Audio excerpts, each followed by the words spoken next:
Hot Wheels Unleashed is the dream game of every 5-year-old. It's also available right now on Game Pass. We should note that this is the Game of the Year edition, which includes all 3 of the major DLCs for the game.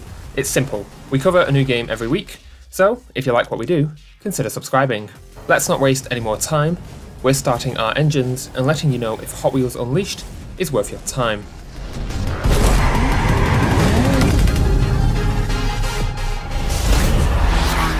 The best way I can think of to describe Hot Wheels Unleashed, at least in terms of gameplay, is a rushed passion project. There is a lot of stuff here, and a lot of care put into most of that stuff, but the kinks weren't really ironed out. I'm going to start with City Rumble, the campaign mode.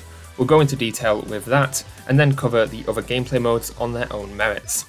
Hot Wheels Unleashed feels like it was yanked straight out of the early 2000s. The City Rumble mode is simply a mix of races and time trials. Get the gold to get rewards.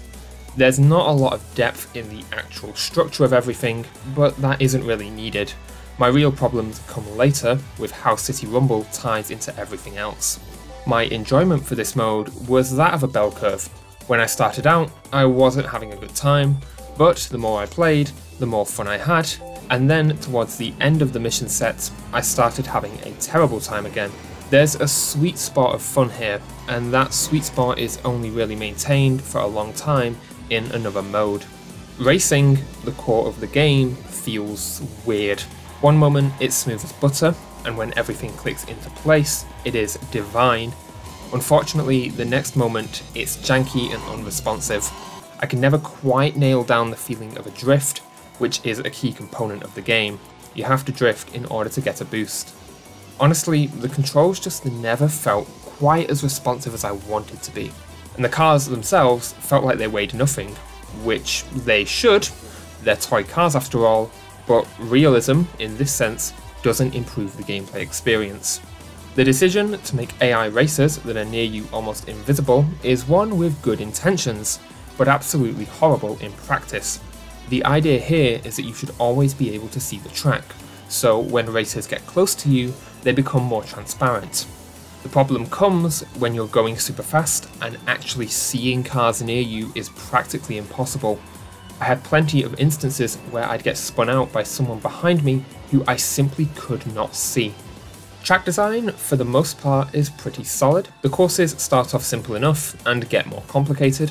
There's a great mix of twists, turns and environmental sections. There were a few instances of bad track design with odd turns and blind jumps, but these are a relatively small blemish in what is a solid aspect of the game. Difficulty is interesting. There are 4 difficulties to pick from: easy, medium, hard and extreme. Easy is simply far too easy, to the point where you're essentially just playing time trials. Normal, in comparison, is such a monumental jump.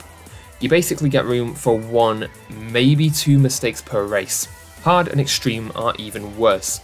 You basically have the choice between being bored or stressed, and on normal difficulty, the game gets frustrating towards the end as the tracks get pretty long, and 1 mistake, especially on lap 3, makes the race feel wasted. Time trials are even worse. Whoever set these Unleashed goals is frankly mad. These are pretty tough to begin with, but not impossible. But towards the end of the game, they were simply frustrating to achieve, especially on tracks that contain RNG obstacles like this spider web one. When you're going at Mach 9, it's pretty hard to actually dodge these things. Difficulty is not something I like to critique, as the argument that I simply need to get good can easily be made. But this fundamentally feels unbalanced in the sense that AI jumps massively in difficulty between easy and normal, and the time trial goals are a little too tight. The fix here is just to scale normal difficulty back. Hard and extreme have their place, but the game is missing that casual challenge that I think would fit it just right. This difficulty causes more problems than just making the game frustrating. It also hurts car variety. On easy, you can play with pretty much whatever you like. On normal and above, you're basically limited to cars with maxed out stats. Cars have 3 upgrade tiers. It'll cost you 700 gears to upgrade them fully, and truth be told, you don't earn gears very fast. I had to be very picky with what I upgraded. Upgrades are just set stat boosts. You can't do the Forza thing where you make bad cars insanely good. I stuck to the same handful of cars for my entire playthrough, even though there were plenty I wanted to try out, because most of them simply weren't viable. Unlocking cars has to be the worst part of the game though. Now, I don't really swear in these videos. I think it's important to save swearing for when it really matters. With that said, what the fuck were the devs thinking? There are loot boxes in this game. Hell, the first thing I was greeted with when I booted up the game was a loot box. These boxes cannot be bought with real money and are earned through racing. Each box contains one car and can contain duplicates. You can't even just buy the cars you want. There's an in-game shop that rotates every 90 minutes. What is wrong with just letting me see all of the cars in the game at once and buying what I like? The multiple resets I sat through mostly consisted of the same 6 cars. You do also unlock some cars by completing races. This is as close to traditional unlocks as you'll get. The rest of the race unlocks are loot boxes, currencies and customization items for your profile and the basement. Before moving on to other modes, I'd also like to touch on how some of the events in City Rumble are just identical. The same track with no changes. It just feels like cheap padding. Quick Race lets you play a solitary race with AI. There are no options here, and you have to buy tracks you haven't encountered in City Rumble. Again, why? This whole thing just feels like an afterthought. You can't even race on community tracks like you can in time trials.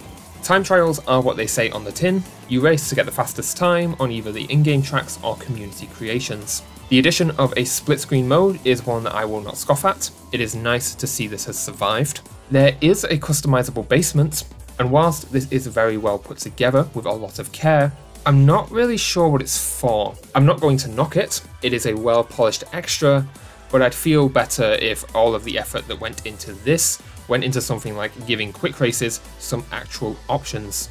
After all of that, I can talk about the things that I flat out like about this game. First off, there is a livery editor, and you can download community creations. There's some seriously cool stuff in here, even though I can't really get the hang of it.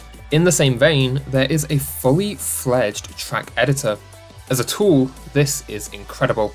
I definitely need some practice with it, but the potential here is more than proven by the awesome community tracks. And all of that leads me to the best part about this game, the online. A place that mixes the great community creations with actual races that aren't brutally difficult. There's not a lot of depth here, and the fundamental gameplay jank I mentioned earlier is still present, but this was by far the most fun I had with the game. If this game was staying on my hard drive, this is what I'd be playing. I'm not going to sugarcoat it. Overall, I had a pretty rough time with the gameplay here. Everything feels like there was a lot of good intentions, but half the game came out half-baked.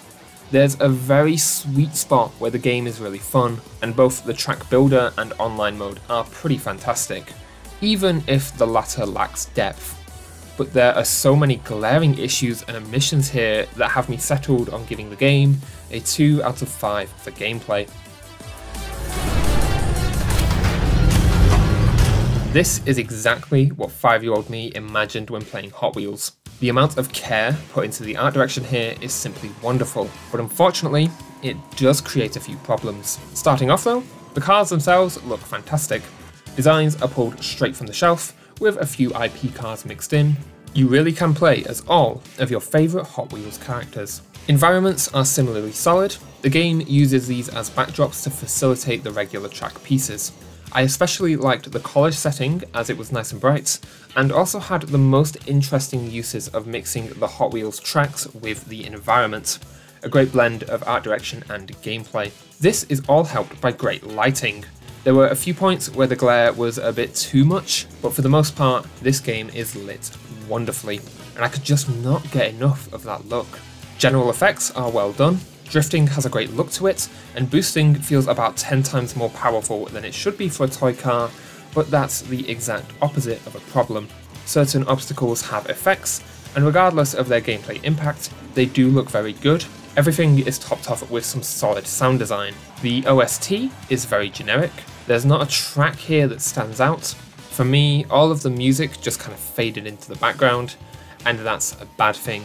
The big drawback of the art direction is that in being so faithful to Hot Wheels, it makes everything feel repetitive.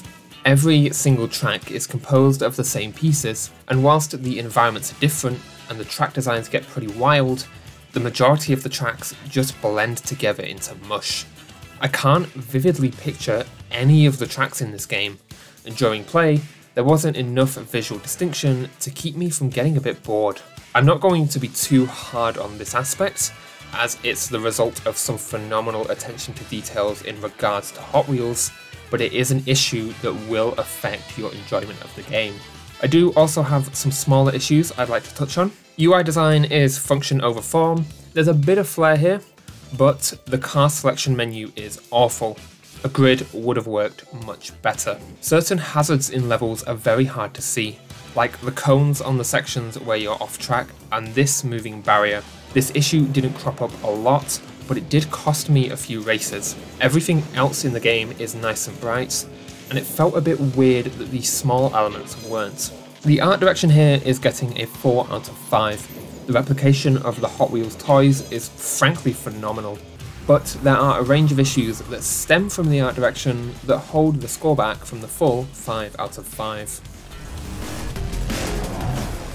There is no narrative here, it's that simple. This is the perfect choice for the gameplay. I don't really need a reason to race Hot Wheels, I just kinda want to. The thing that knocks the score back here is that other racing games, the likes of Forza, give some narrative element to the main campaign. Hot Wheels doesn't do that with City Rumble, even though something cool could have been done with the boss races. The lack of any real narrative isn't a glaring issue, it suits the game, but other similar games at least try something, and that's why Hot Wheels Unleashed is getting a 2 out of 5 for narrative.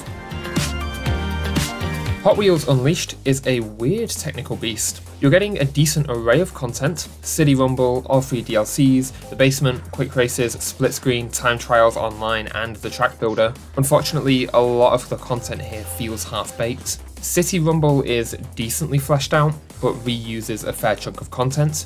Quick races have no options whatsoever. Online works for what it is, but it doesn't really have any options for private rooms. The track builder is easily the most refined element of this game. Technically, the game was pretty solid. We didn't experience any bugs during our playtime. Settings wise, this game is a bit of a disaster. Let's break down what you can tweak. You can set AI difficulty and unit of measure. Vibration can be set and controls completely remapped. Good stuff here. AMD FSR 1.0 can be toggled. There is a brightness slider. There are sliders for master and music volume. You can disable crossplay, and there are major language options. You can also unlink and change your profile. What's here is good, but there is a lot missing. First up, no real graphics options. There's a lot of blur in this game that just cannot be turned off. Gameplay options are also incredibly limited. Stuff like sensitivity and any kind of refined control options are just missing. I'd like to be able to turn off the invisible racers, or things like the minimap, or have some more options for quick races and online. There's also no forms of accessibility options, not even something as simple as a colorblind filter. If there's something you're having trouble with this game, you can't really change it. The settings here, both in menu and gameplay options, just feel like an afterthought.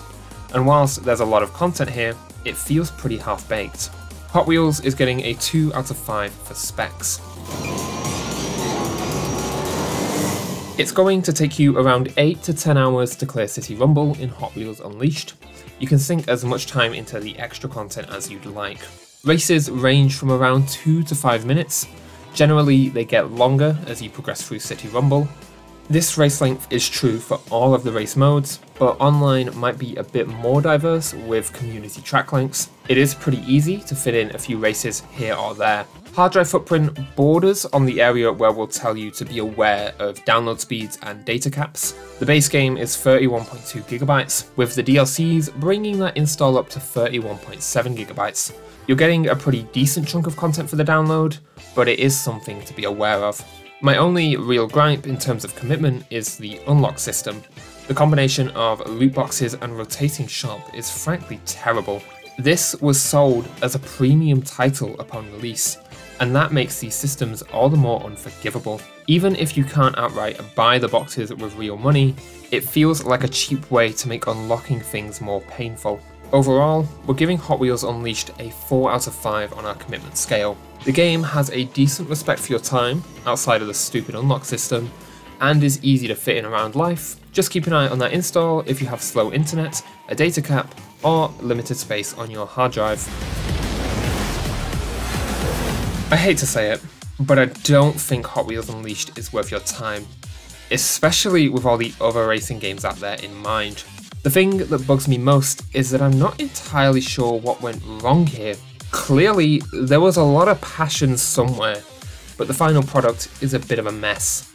The final score of 14 is right on the border of what we'd consider worth your time. That's anything that's above 15. If you're a creative that wants to build tracks, then this is one of the best editor tools out there. But in terms of general racing, I think I'll be sticking with Mario Kart for the foreseeable future. The package here just isn't refined enough to keep me coming back for more. The real, unfortunate lesson of Hot Wheels Unleashed is that growing up just kinda sucks.